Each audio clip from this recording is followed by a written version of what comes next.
Welcome to the Rim Break Rodeo. We hope this video helps. Start now, wash and pat your face dry so the mask can penetrate. Once done, apply a light hydrating serum if your skin is thirsty. Make sure it's absorbed before moving on. Take a 1/2 to 1 teaspoon of the Collagen Firming Sleeping Mask and dot it across forehead, cheeks, nose, chin. Then smooth outward and upward in gentle strokes. This spreads product evenly and primes the skin for overnight repair. Keep motion steady. Avoid the eye area. Once the initial layer is set, use your fingertips to massage in upward circular motions for 30 to 60 seconds. This increases blood flow and boosts absorption.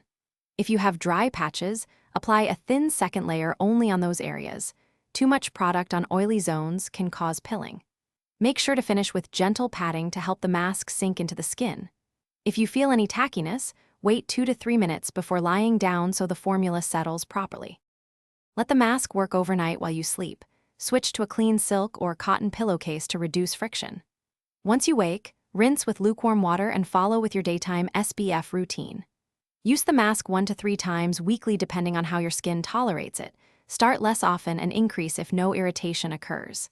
If you experience stinging, redness, or severe discomfort, stop using the product, rinse thoroughly, and if symptoms persist, consult a dermatologist for tailored advice. Thanks for watching. Consider subscribing if we helped you.